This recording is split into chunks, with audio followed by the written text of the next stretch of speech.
Hello from OCNI, and welcome to the breakdown. We've made it to the end of the regular season, and by the end of the show, we're going to know the 14 teams who will be competing in this year's playoffs, and we'll know that beautiful road to Super Bowl 60. Let's find out who took the last remaining playoff spots. The AFC North was up for grabs. Lamar Jackson was back for the Baltimore Ravens, and they faced the Pittsburgh Steelers. It was winner takes all.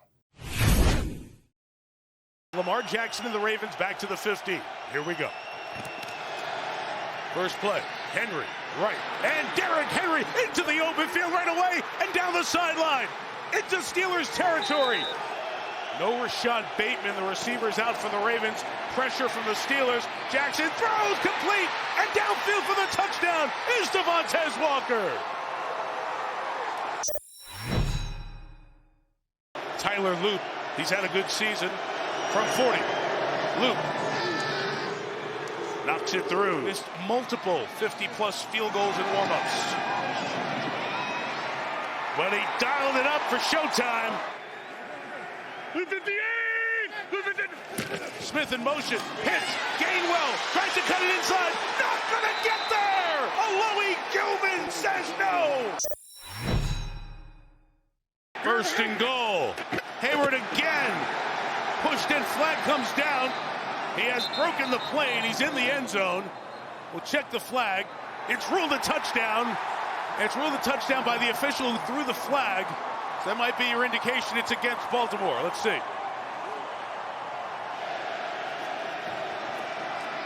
Lamar Jackson had it rejected, intercepted on the deflection. T.J. Watt. Highsmith deflected it. Watt has his second pick of the year. Short one from Boswell for the lead. He makes it from 25. Third and 4. Steelers bring 4. Highsmith is there. Jackson got away. Now reloads and throws to Flowers downfield. He's got it for a touchdown! They had Jackson. 2 Steelers. He escaped and finds Flowers, and the Ravens take the lead. The Steelers have to think about getting the ball back, getting the field goal range again. Play clock running. Rodgers throwing in the middle. It's Freiermuth. First and goal, Pittsburgh at the 6. Kenneth Gainwell's the back. Valdez Scantling bottom of the screen. It's Gainwell running right, trying to get to the corner. In for the touchdown. Still a shotgun. Third and 1. Fake to Henry Jackson. Again. Shot downfield. Zay Flowers again. Zay Flowers inside the 20. He's going to go. There is a flag on the far side of the field. The Ravens react as though it is on Pittsburgh. From the 35. Rodgers inside. Caught by Austin. Calvin spins. Gain of 17. Double move. Gainwell slipping inside. Through the tackle of Washington, Kenneth Gainwell brought down by Gilman at the 26-yard line. Rodgers protected, throws to Austin for the touchdown! The extra point from Boswell. Twisting, no good, no good. He missed the extra point. The numbers, got a good return going. There goes Mitchell, right around midfield. They're only a first down or so away from field goal range. And the Steelers bring that pressure. It's 4th and 7. Season on the line. Jackson lofting it up, and it is held on to by Isaiah Likely at the 22-yard line. He's been in the middle of so many big moments, and he comes up in the playoffs. Tyler Loop from 44. Snap good. Holden. The kick is no good. It is wide right. And the Steelers are the champions of the North.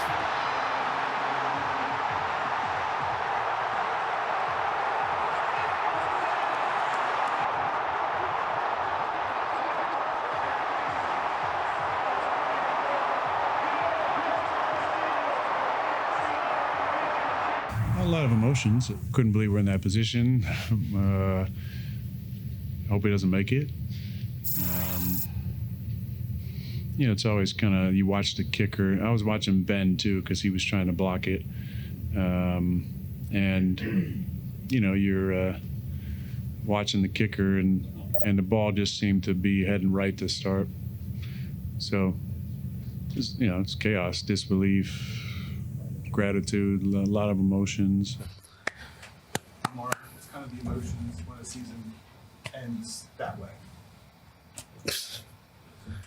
You know what's the emotion, Jameson? Like, we did all that, man, to come up short, bro, you know? Devastating, furious, all type of, I don't know. I'm everywhere with it right now. You gotta love a post-game interview, because Aaron Rodgers was so calm, and there was nothing calm about that game. And Lamar Jackson calling reporters out by their first name, wearing his heart on his sleeve. And this fourth quarter was amazing. We had 3 deep touchdown passes in the fourth quarter. This is the most in any fourth quarter in the last decade. And of course, we're gonna break that down, because this is the breakdown. Let's do this, Otis. And by the way, ladies and gentlemen, per your request, Otis has a mic. Otis has a mic, so you can hear his lovely, angelic voice throughout this breakdown. Otis, tell him you're here. I am here. Otis is here. 3rd and 4. I told you it was the fourth quarter. This is when it all went down. Now let this play right here, because I want you to see the magic of Myles Jackson. Look at this pressure here. Just getting out, extending the play. And you know when you extend the play, things can open up downfield. Zay Flowers with the touchdown versus Patrick Queen. How did this happen? Let's break it all down. You see the trips over here. You see Action Jackson Lamar right here. Now, as you see this motion is going to give him a tail, right? He's going to see that it is zone coverage. As he gets the snap right here, I want you to see, now pause it right there. Oh, good job, Otis. Good job. Right here when this pressure's on, look at this distribution with this coverage. First of all, it's cover 2. He has this half, he has this half. Patrick Queen right here, he's going to lean towards the 3 receiver side. This is what they're taught. And he is going to carry anything going in the middle, because he needs to make it an arching throw so one of these safeties can get over the top. But at this point, everything is distributed well and covered. But this is why Lamar is so Lamarvelous. Boom, as it plays and it extends, look at it all break down. And he has the one-on-one with Zay Flowers with Patrick Queen. Who's gonna win that all day, Otis? Zay Flowers. There you go, exactly. Right over the top, took advantage of that coverage. All right, not to be outdone. Not to be outdone, Mr. Rogers' neighborhood. All right, Pat Freiermuth right here in that same situation. 3 receivers over here, let it play. In rhythm, drops back, another throw up the middle versus cover 2. Oh my goodness, how does this happen? Well, we are going to break that down. All right, it's kind of the same situation. You have 3 receivers over here. Now, you have cover 2. He's gonna have this half, he's gonna have this half. And what did we say? Somebody is going to lean towards the number 3 receiver and then have that middle area. Let it play. Who is going to do that? All right. As it plays out right here, you're gonna see number 29. He's coming back. He's gonna lean towards this. But look at this shake route. Look at this shake route. That little hezzy by Freiermuth gets this open, because now, why is that important? His job is to make that an arching throw, but the shake route made it a direct throw where Aaron Rodgers could just bullet it in there. Precise, big, explosive play. 3rd and 1. Lamar in the boundary. 3 receivers. Look at this play. This is magnificent. He's going to fake the pitch here. Look at everybody go. And then what's going to happen on this play? Oh, my gosh. Wide open. Zay Flowers making it happen. How did this happen, J. Bell? Otis, ask me how it happened. How did it happen? Well, let me break it down. We have all these receivers in the boundary, right? Look at this communication. Joey Porter right now is saying, hey, we got these 2 guys together. Who's gonna take who? This is why you put these people in the boundary like that, because you wanna confuse who's covering who. Now, as you let this play, everybody's playing the run because it's 3rd and 1, and pause it right there. 3rd and 1, man coverage. Let's just do some simple math, Otis. How many defenders are right here for the Steelers? 1, 2, 3. Oh my gosh, you were good. You're probably great on your A levels in math. How many receivers? Only 1. Okay, that makes no sense, right? That makes no sense at all. Makes no sense at all. You have these three guys covering one, and you see who's wide open. Zay Flowers. This is just miscommunication. And this is why you do these kind of plays and you do all those different formations, because you want to confuse defenders on who they're going to cover, and you get explosive plays like this. Just mistakes. This will beat you all the time. Not to be outdone. Not to be outdone. Look at this. A minute left on the clock. You're chasing points. 3rd and 10. Aaron Rodgers. One thing he loves to do, if he identifies it's one-on-one on the outside, he's taking advantage. What do I mean? All right, look at this formation. 3 players to the field, right? You got 1 receiver in the boundary. When we talk about an ex-boundary receiver, this is what we mean. Why? Most of the time, they're going to get one-on-one coverage because most of the receivers are here, so the attention by the secondary comes towards this area.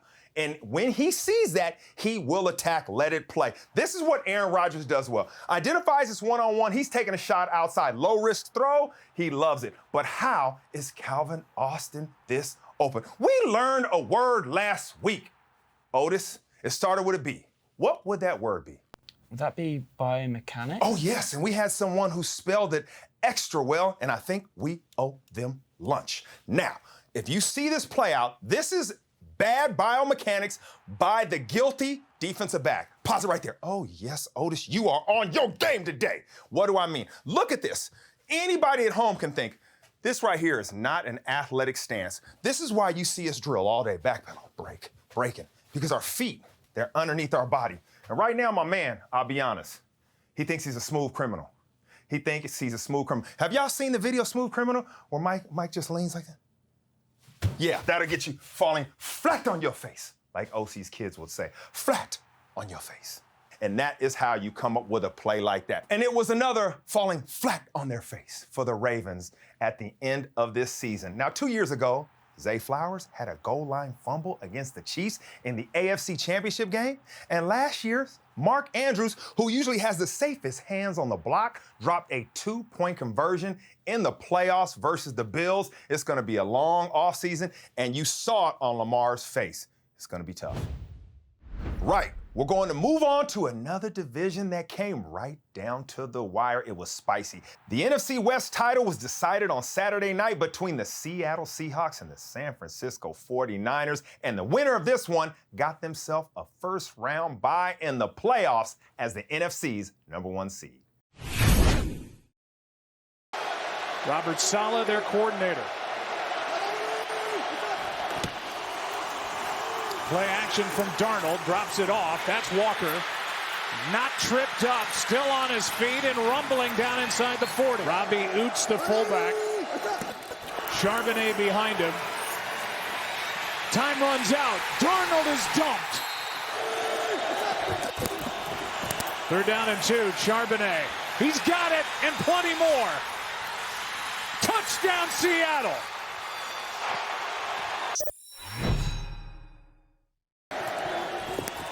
Low snap, Darnold. Jackson, Smith, and Jigba, nice move. Broke a tackle, then another still going down the sideline, but they're going to say he stepped out at the 37. It's 2nd and 10. Hand off to Walker, and he is slung to the ground. 49ers first down of the ball game. Purdy setting it up for Jennings. And he is wrestled to the ground by Reek Woolen. Darnold backpedaling, takes a shot. It's broken up. No flags as Jackson Smith and Jigba was covered by Renardo Green and Jair Brown. 4th down. And Myers, after the 47-yard miss, is able to hit. 13 yards, that's it. They try to set up a screen for Kittle, and the play is made by Eamon Ward. Instead, it's Austin Pleasance making the start at left tackle. Purdy. Lawrence was coming off the edge, and Purdy has dropped. It's 4th down. Good snap, good hold, and on this windy night, the first points of the night for the 49ers, now down by 7. 2nd down and 7. Purdy is sacked. Jaron Reed. Charbonnet in the backfield. He gets it. He's tripped up and brought down. What a play by Lenore. 3rd down and 17. Here's a toss. Kenneth Walker, right side. Long way to go. And is able to get the first down. Jason Myers to try from 31. 2 for 3 tonight. 2nd and goal. Down by 10. That ball was tipped, I think, and picked off. Off the hands of McCaffrey and into the arms of Drake Thomas. It would have been nice to, have to have a home game here, or both home games, and get a bye. But it is what it is. I mean, this team's been through a lot this year. Now we got to do it the hard way, and we'll embrace it doing it the hard way, and look forward to it. Look, I'll be fast. Feels good to put this hat on, doesn't it? I'll tell you what, man. You guys earned this, okay? You freaking earned this. So we're going to enjoy the hell out of this win. Listen, everybody is getting a game ball, okay? Everybody. Staff included. Staff, coaches, okay? Man, we have work to do, okay? We are not done. We have gotten here through our mentality of every freaking day. You have done it over and over and over again. So that's what it's going to take next week, okay? We'll talk about it. There'll be time to talk about it right now. It's time to freaking celebrate. I love defensive head coaches. And you're right. It's time to celebrate it. But on the breakdown, we're going to talk about it right now. Otis, let's get this party started right. Otis, I know you're a hater on defense because you love offensive football, but you and I are going to break this down. Are you ready? I'm ready. All right. You like that mic, don't you? I love that, man. Man, okay. Don't let it go to your head. All right, first up, look at this, man. I want you to look at DeMarcus Lawrence, just causing havoc right here, number 0. And I'm going to break down a couple things. Look at this. Look at what he did to that offensive lineman. You see an offensive lineman with his numbers to you like this? That is bad. He just makes him whiff, just throws him, muscles him out the way. Okay, now Christian McCaffrey's going to try to chop him. Oh, no. Look at him like a dog on the ground looking for a bone. He doesn't go down, and the pressure gets to Purdy. And then Reek Woolen, who is balling this year, just coming out of zone coverage, making the play. That is how these hungry dogs eat. Now, there's something specific about this Seattle defense that I want to break down, okay? They love to play in nickel defense most of the time. Otis, what's nickel defense? That's 5 defensive backs in the field. Right. Now, that slot defender, is he usually a smaller, quicker guy or a bigger guy? Slot corner's normally pretty small, right? Yeah, a little smaller, quicker guy, right? Because he's got to cover guys like Otis. But what they play in Seattle is big nickel. Ask me what big nickel is. What's big nickel, J-Bo? It's having a big dude at the nickel. Nick Emmanwori right here, number 3. He is a game changer. He allows them to do so much. And I want you to see what he does in this situation now, right? They're going to throw a screen out here to the tight end. Look at him trigger, come downhill, and make this play. And watch the anticipation, the diagnosis, all of that, because he's aware of what's happening, and he beats the offensive tackle. These 2 guys are supposed to block him. That is how this is designed. He just beats them to the punch and makes an unbelievable open field tackles. It's special plays like this from number 3 that allow this defense to flourish on the second level. Now, back to what makes this team so great. It's this defensive line that brings pressure with 4. Let it play, Otis, because this is how you frustrate him. Look, we're just bringing 4, and look at this right with Purdy. Oh, my gosh. Let's take that back. Take that back a little bit, because I want you to see exactly what these 4 guys do to this defense now. This isn't really pressure. He's just coming up playing this guy. It's these 4. Now, watch what's happening. They got him in a phone booth here. He's got nowhere to go because they've condensed the pocket. He has to step up, and Reed right here just shoves his offensive lineman out of the way and makes the play. Now, look at what's happening downfield, because pressure and coverage are the perfect marriage, like me and OC always say. Look at this right here. This is man-to-man coverage. Look at what Purdy sees.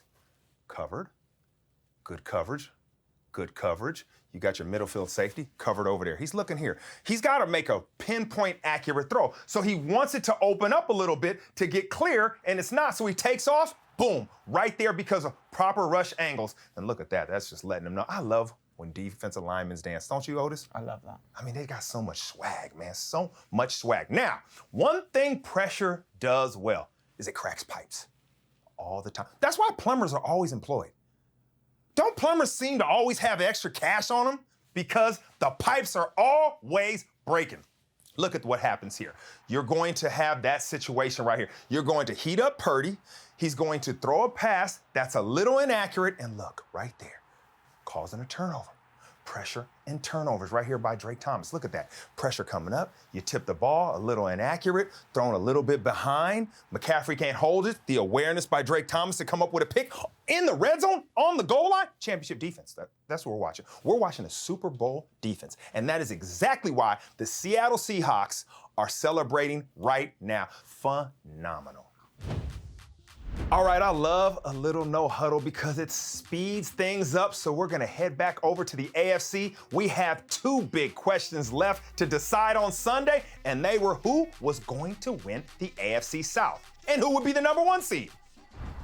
The Houston Texans needed a win, and they needed the Jaguars to lose to win the AFC South. And starting ahead of Phillip Rivers was Riley Leonard, who hit Alec Pierce for a 66-yard touchdown. This dude was flat out balling this game before he got kicked out. More on that later. Nah, I don't even want to talk about that. Look at defensive tackle Tommy Togiai in the backfield, but C.J. Stroud kept it himself to score for the Texans. But Togiai had his moment on the last play of the game. Colts were trying to make something happen, but 296 pounds of Togiai scooped up the loose ball. Big man with the ball in the end zone. You got to love that. 72, my favorite number, by the way. I wonder why. Houston Texans finished with 9 straight wins. Indy finished with 7 straight losses. Texans 38 to the Colts 30.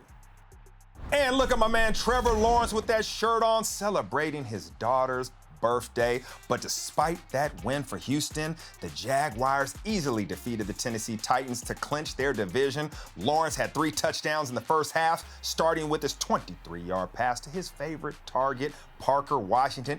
Cam Little also nailed the second longest field goal in NFL history, following up his 68-yarder earlier this season with this one from 67 yards. Man, that guy's got swag.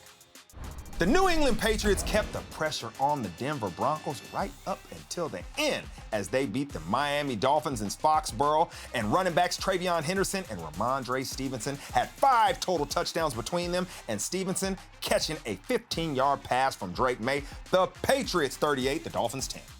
The Denver Broncos needed a win against the Chargers to get the #1 seed, and they did that despite failing to score an offensive touchdown. You don't want that going into the playoffs. Will Lutz hit 4 field goals, and Jaquan McMillan picked off Trey Lance for a touchdown. The Broncos finished 14-3 and get to rest up this week during the wild card round. The Broncos 19, the Chargers 3. And finally, they lost 12 games, and their head coach might get fired. But it's still been a good season for the Cleveland Browns defense. They scored 2 defensive touchdowns and beat the Bengals in Week 18. Devin Bush had a pick 6, and Sam Webb recovered a fumble and ran it back for another score. But this game is a night to remember for Myles Garrett, breaking the all-time NFL sack record with his 23rd of the season.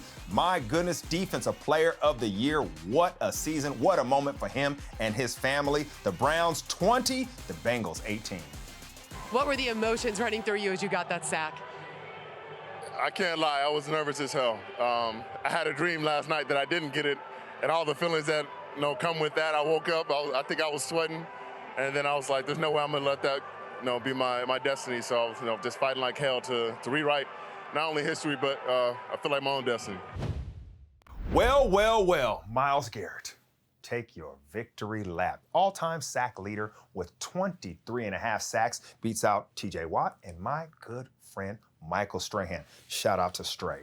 But I want to show you all how hard this was. This man worked for this, and it's going to start off with the game plan they had for Myles Garrett. Check him out up top right here. They're not going to let him come off the edge unblocked. Look at this. Look at the chip block double team. They're going to harass him all game, even throwing the screen away from him because they understand we're not going to let you get the record on us. We hate you. We hate the Browns. And when it's a one-on-one situation, look how fast they get rid of the ball. So if you're going to block him one-on-one, you're going to throw quickly, get the ball out of the quarterback's hands fast so he can't get there because it's all about timing. Myles Garrett, once again, they call this a wide 9 up top coming off the edge. What is it? It's a double team. 2 eyes on him, 4 hands, and look, even when you scramble, looking back there, Joe Burrow's like, not today, not today. Look, coming off the edge right here, they're just not going to let it happen. And look at the awareness by Joe Burrow. He knows where Myles Garrett is, but this is the thing that happened. Because Myles Garrett, he said he had a dream. He said he had a dream that he didn't get the sack. And he should have remembered Martin Luther King and said, I had a dream that I was going to break the sack record against the Cincinnati Bengals, and it's going to happen. Look at Myles Garrett off the edge right here coming, and what's going to happen? Dip, rip, get low, sack record in his hand. He had a dream, and it came true. Myles Garrett breaking the sack record. What an illustrious career. And if you want more insight on the mind of a top pass rusher, just go back and watch our man OC's breakdown of Myles Garrett from week 8. I had a dream. Hey, J-Bell. J-Bell. Otis, I had a dream that there was one more playoff spot to be decided, and this one was for the winner of the NFC South. The Buccaneers and the Panthers met on Saturday, where Carolina knew if they got the win, they would seal the division. But if Tampa won, they would have a chance, depending on the results on Sunday. That was a cozy nap.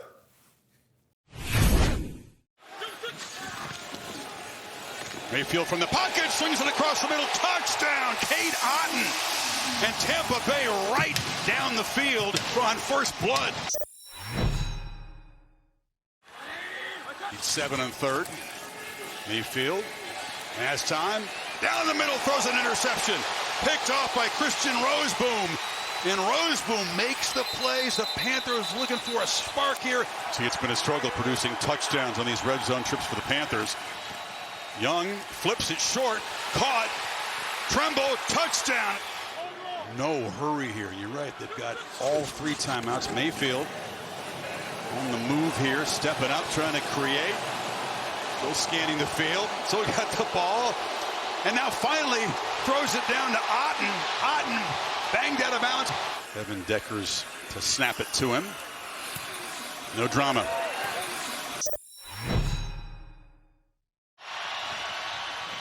Handoff, ball's loose. Leggett Dowdle ball knocked loose. It looks like Levante David has it.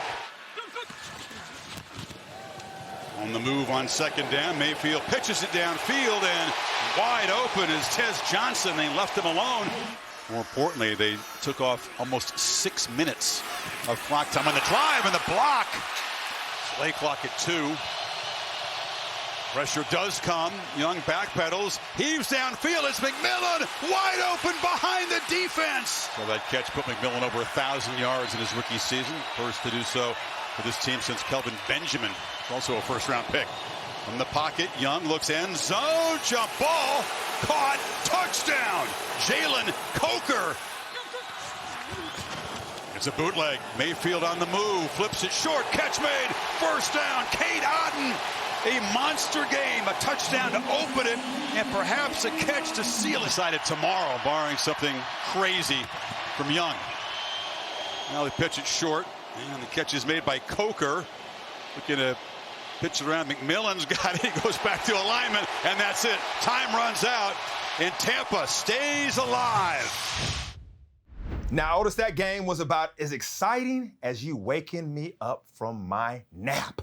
But that Tampa Bay win means the Buccaneers and the Panthers both finish 8 and 9. Now, I'm not going to get into the maths of it all because that's not my strength. But the tiebreaker then hinged on the other two teams in the division, the Falcons and the Saints. Now, they play each other on Sunday, and that's all you need to know, that if the Saints won, the Buccaneers would win the division. Now, if the Falcons won, then the Panthers, despite their defeat, would win the NFC South and get that playoff spot. I'm confused. And led this team to its highest offensive yardage output in its last game. Taysom Hill in the backfield. Rolling is Shuck. And pointing is Tyler Shuck. And completing. Ball comes out, and the Falcons have it. It was a catch fumble. Xavier Watts, the rookie, does everything. Came up with the loose football after Jawan Johnson caught it. David Sills is the sure-handed receiver. At least him and Cousins have hooked up. He's at the bottom of your screen as Cousins has a lot of time and throws for the end zone. That's a touchdown, Falcons. Drake London all alone sitting back there for the Saints offense trying to respond. Throwing for it, floating for the tight end, and a one-handed grab by Jawan Johnson. And that deserves a stare and a wow.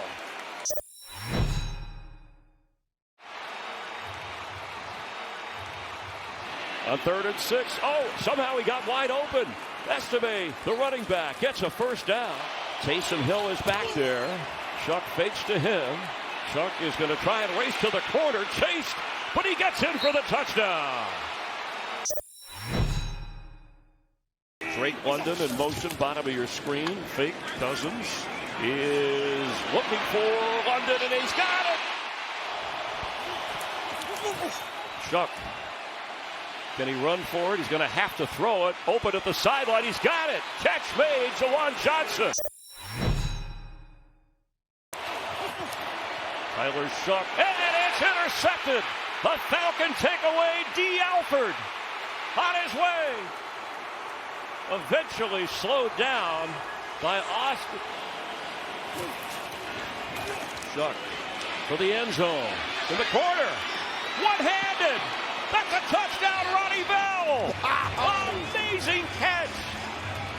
Amazing throw! I got to tip my hat to both these teams because both these teams showed up and played exceptionally hard today. It was about game management and finishing the season strong, and the Falcons have done that. Look at that face. Sometimes you lose, but you win. The Falcons' win means the Carolina Panthers win the NFC South for the first time since 2015, a year when they went to the Super Bowl. Now, Tampa Bay, they started 5-1, and they missed the playoffs at 8-9. And I talked about winning and losing. Well, the Falcons won, but their head coach lost because he was fired Sunday after the game. You never know, Otis. You never know when you can be fired. Okay, we got 7 more games to get to for the final time this season. We're going to go no huddle, and we're going to start with the race for the #1 pick in this year's NFL Draft. Last week, the Giants would have secured the first pick with a loss against the Raiders. They won that game, and they beat the Cowboys this week, and they now will be picking at number 5. But still, a win is a win. And their promising rookie quarterback Jackson Durde threw for 230 yards and 2 touchdowns as they beat the Dallas Cowboys. The Giants 34, the Cowboys 17. That win meant the Raiders already knew that they were on the clock by the time they kicked off against the Chiefs. And they pulled off a win for Pete Carroll. Aiden O'Connell found one of Carroll's former Seahawks, Tyler Lockett, to set up Daniel Carson's 60-yard field goal. Raiders 14, the Chiefs 12. The Minnesota Vikings finished the season winning 5 games in a row and also end up with a winning record at 9-8. But there's no playoffs for them. But what's important is this game is number 22, Harrison Smith, a good friend of mine. Could be his last game as a Minnesota Viking legend. You see all the love he's getting on the sideline. That man's names will be in the rafters. The Vikings 16, the Packers 3. Elsewhere in the NFC North, the Detroit Lions clearly had a point to prove against the Chicago Bears. After being eliminated last week, Jared Goff threw for over 330 yards and a touchdown to Jahmyr Gibbs. The Bears fought back with 2 Caleb Williams touchdowns in the fourth quarter, but the Lions set up a Jake Bate field goal from 42 yards as time expired. Detroit end the season on a high. The Lions 19, the Bears 16. The defeat for the Bears meant that the Eagles could take the NFC's number 2 seed with a win against the Commanders, but Nick Sirianni chose to rest his starters, including his quarterback, Jalen Hurts, and wide receiver, A.J. Browns, and Washington came from behind to snatch the win. Josh Johnson has played for 14 different NFL teams, and he got his first win since 2018 thanks to 2 fourth-quarter touchdowns. The final with the Commanders 24, the Eagles 17. Matthew Stafford put on an exclamation point on an MVP-level season, throwing for 4 touchdowns. As the Rams beat the Cardinals, look at this catch from Puka Nacua. Man, he has done this all year long. The Cardinals have now lost their last 9 games, but they did have one of the plays of the days with this fake punt leading to a 28-yard pass. Jacoby Brissett then had an even better throw, finding Michael Wilson for 43 yards and a touchdown as the Cardinals led late in the third quarter, but Stafford then threw back-to-back touchdowns to his tight ends. The Rams 37, the Cardinals 20. And finally, the Bills' backups were more than enough to blow out the Jets in Buffalo. Mitchell Trubisky threw 4 touchdowns to 4 different receivers, including this one to Dawson Knox. It's likely that this was the last game at Highmark Stadium, and they finished with a win. That's big for the fans. The Bills 35, the Jets 8. All right, everyone, here is the road to the Super Bowl. First up, and I want to share some of my thoughts. Otis, ask me what my thoughts are. What are your thoughts on this, J-Dub? Thank you for asking, Otis. Let's start here. First of all, this is a game I'm really focused on. That's the Jaguars versus the Bills. Why? Because to defeat the Bills, you're going to have to run the ball. So they're really going to have to get this running game going. But these 2 quarterbacks going back-to-back, can't wait to see that. And when it comes to this game right here, the Patriots versus the Chargers, I'm really looking for Drake May, who's in the MVP conversation, against this Chargers defense. This is going to be a battle I can't wait to watch. And let's go to the other side of the chart. Why? Because what I am looking forward to seeing is the 49ers offense versus the Eagles defense. Now, they struggled against the Seahawks. Is that a blueprint for the Eagles? We will see. And I just want to see these 2 young quarterbacks go toe-to-toe. Jordan Love, Caleb Williams going at it is going to be a fantastic game. The road to the Super Bowl is here. Let's go on this ride together.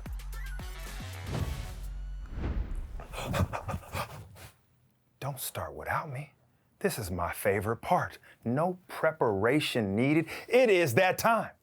For what did we learn? With Jason and Osi. I need a little help from my people because I'm lacking a little creativity. So, what is the first thing that we've learned today? Plumbers are always in business. Plumbers are always in business. If you need a drink, find a plumber. What about the second thing we've learned this week? Never wake a sleeping giant. Otis, you better never wake a sleeping giant. When we got those eyes closed and we're peaceful, just let us snore. And number 3, as I sweat like a beast, because this is a hot room, and the breakdown is all about breaking things down. I want you to free Otis. Free Otis. You free my man Otis. I got his back because he's on my back. That is what I need you to learn. Free Otis, my guy. I got his back. Remember that on the breakdown. Like and subscribe, please. We love it. All the comments, it means so much to us. The interaction, all of that. This is how the algorithms work. I can't believe I said that correctly and we didn't have to go over it twice. Once again, share it with a friend. Free Otis. Look at him. Look at the face. OC, we love you. Can't wait to see you again. Until next time, the breakdown, I'm out.